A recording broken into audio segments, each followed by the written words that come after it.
Ramaphosa and Zuma put up united front as ANC marks 107 years.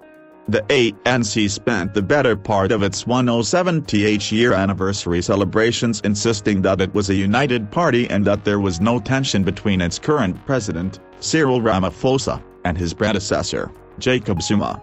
Zuma participated in a series of events alongside Ramaphosa to mark the birthday of Africa's oldest liberation movement on Tuesday. This included attending a church service, visiting the ANC's founding president John Langalibalele Dube's grave and a mini-rally in Ohlange, Inanda. Zuma also received rapturous applause when he walked into the marquee where the rally was held, and each time his name was mentioned by speakers on the podium. Ramaphosa received a more subdued response from the crowd. The latter, however, defended the pair's relationship and responded to reports that he was due to reprimand Zuma over utterances that were seen as a departure from ANC policy positions. "We've been working together for long. As you heard, in 1991 I was elected Secretary General. Comrade Zuma was my deputy. We worked well together, we negotiated, then there was democracy. After that, Zuma was elected deputy president, then president. He served for 5 years. After that, he said come and work with me. Then I became his deputy. After that I was elected as president. He is here now, he is the former president," said Ramaphosa. "We get along very well," added the ANC leader. "MF is a no-go area, rumors dismissed."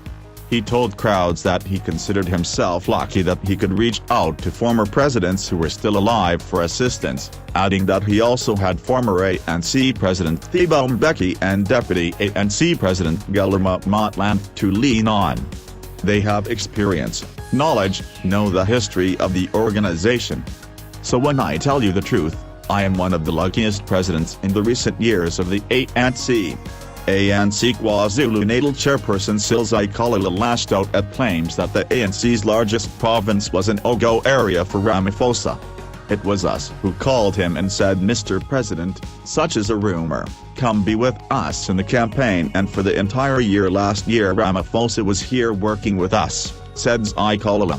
He said claims that the volatile Moses Mabhida region was an no-go area for Ramaphosa were also a lie, saying branches there were firmly behind the elected leadership of the party. Ramaphosa further called on members to go out and woo former members to return to the movement. Ramaphosa praised the leaders of the party in KwaZulu-Natal, claiming the province was the most united it has ever been. Time to reflect. The province, which has experienced deep divisions in the past that often resulted in violence, held a successful provincial congress last year.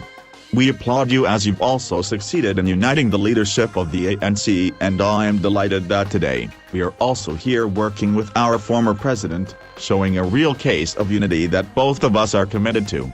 This is what John Langalibalele Dube would have wanted," said Ramaphosa.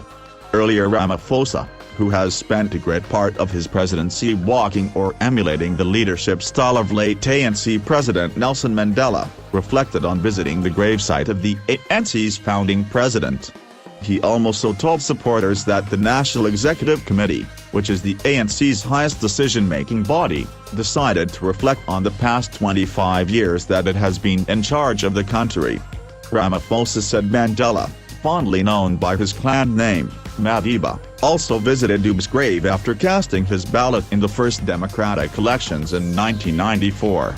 Madiba said when he was at the gravesite, "Mr. President, I have come to report to you that South Africa is free today, 27 April in 1994, after casting his vote," said Ramaphosa. Ramaphosa said on Tuesday he told Dube that South Africa had changed immeasurably and that the lives of South Africans had improved. "We can report that South is a nation among nations, as he had wished. A united, non-racial democracy founded on the principle of equal rights for all," said Ramaphosa. He said the country now had a progressive constitution that not only recognized the injustices of the past but required that necessary measures to achieve redress were taken. He praised the country's institutions, independent judiciary, free media and active citizenry. "Freedom has been unleashed and the darkness and the gloom that President Dube spoke about has passed," said Ramaphosa.